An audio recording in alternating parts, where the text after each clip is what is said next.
It all begins with two guys, regular nobody guys, stumbling upon something extraordinary, right smack in the middle of Central Park.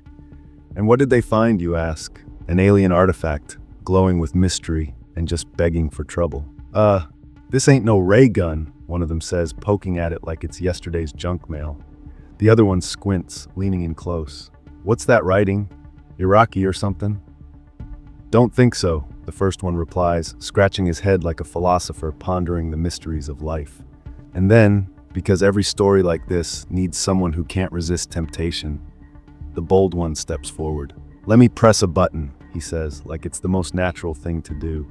But his buddy, let's call him the cautious one, panics. I really wouldn't do that, Frankie. I mean, this thing could be a bomb or melt faces or anything.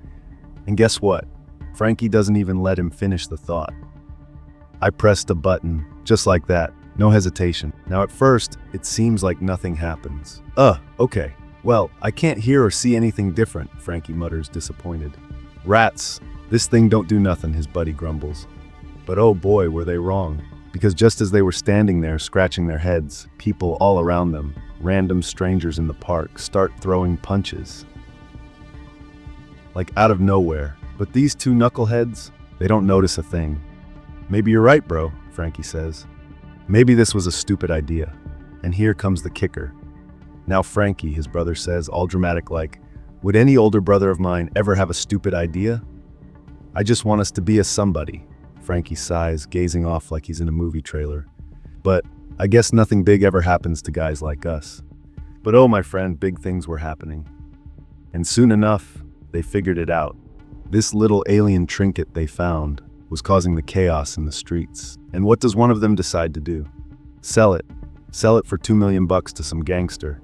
I kid you not. So they hop in a cab, all ready to cash in on this insanity. And that's where we leave them for now. Because meanwhile, guess who's swinging by above the city? That's right, Spidey himself. And let me tell you, he's not feeling too hot.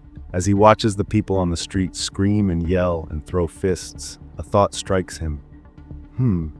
Everyone is yelling at each other. Plus, suddenly I have a huge urge to hit J. Jonah Jameson. That can only mean one thing.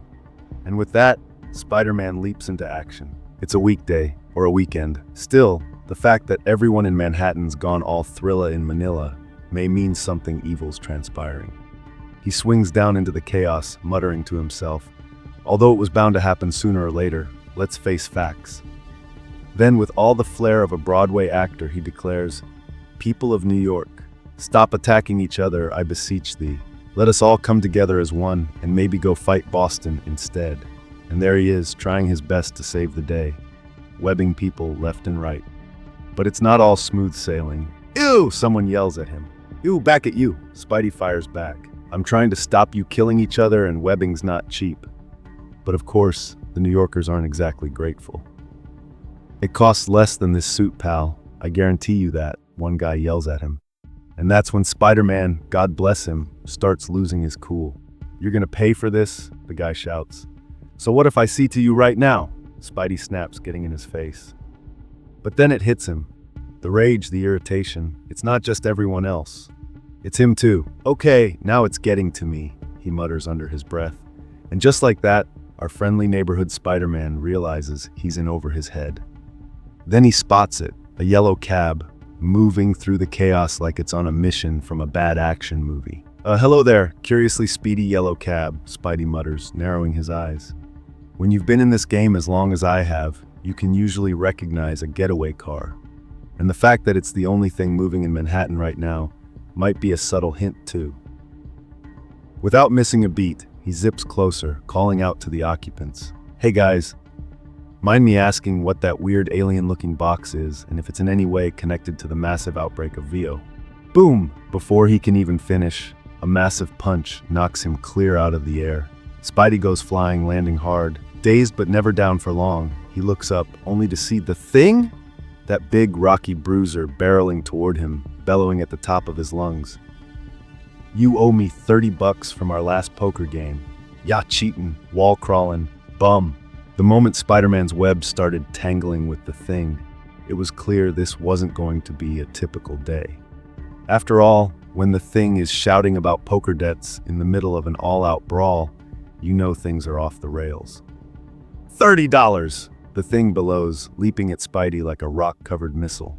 Dodging, flipping, and webbing for his life. But there's no reasoning with a very angry, very enchanted thing. The fight is brutal, punches flying, buildings shaking, but Spidey, true to form, lands a massive blow that sends the thing reeling. With a quick leap, Spidey heads after the cab carrying the two brothers and the alien artifact, determined to put an end to this madness. But no sooner does he think he's got a moment's peace than the roar of the Fantasticar fills the air. Yup, the thing's not giving up. The Fantastic Four's signature vehicle zips through the streets, hot on Spidey's tail, with the thing hanging off it like a big, angry gargoyle. And then midair, the thing launches himself at Spidey again, screaming, $30! Spidey, narrowly dodging the attack, groans. It was $29.75 and you know it. But even Spider-Man's legendary wit is running out as the chaos ramps up. Meanwhile, Frankie, the guy who started this whole mess, finally gets it. The artifact, the fighting, the madness, it's all connected, and it's all on him. Panicking, he starts mashing buttons on the artifact like a gamer trying to beat the final boss. Spidey makes a desperate grab for the artifact with his webbing, but he misses. And wouldn't you know it, he accidentally presses a button. And that's when the world flips. The shouting stops, the fists drop. Suddenly, the streets of Manhattan are filled with love. People hugging, kissing, crying tears of joy. It's like a Valentine's Day special exploded all over the city. And the thing? Oh, the thing's not immune. The big guy freezes mid-punch, his rocky face softening into an affectionate smile. Turning to Spidey, he grabs the wall crawler by the shoulders and says, "Webbs, I am so sorry I pounded ya." Spidey, visibly confused but still rolling with it, replies, "Don't be, it was my fault. Yea, no, I think the world of you." The thing continues, his voice full of sincerity. "Smutual," Spidey says, trying to edge away, but there's no escape. The thing pulls him in, declaring, "Abdao, Marin, give us a kiss, you big goofball." And then it happens. The thing lifts Spidey's mask just enough and plants a big, slobbery kiss right on him. "It's slobbering time," he declares, with all the enthusiasm of a man in a rom-com finale. "Neato," Spidey mutters, utterly defeated. Meanwhile, Frankie seizes the moment. Running up to the thing, he shouts, "Smash the artifact!" And bless the thing, even in his love-struck haze, he obeys. Still mid-kiss, he crushes the artifact with one mighty hand. Crack! The alien device shatters and the spell is broken.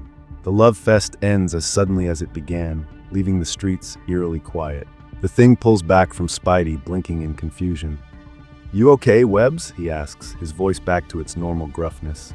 Adjusting his mask, Spidey glares at him and replies, "We never talk of this. Ever."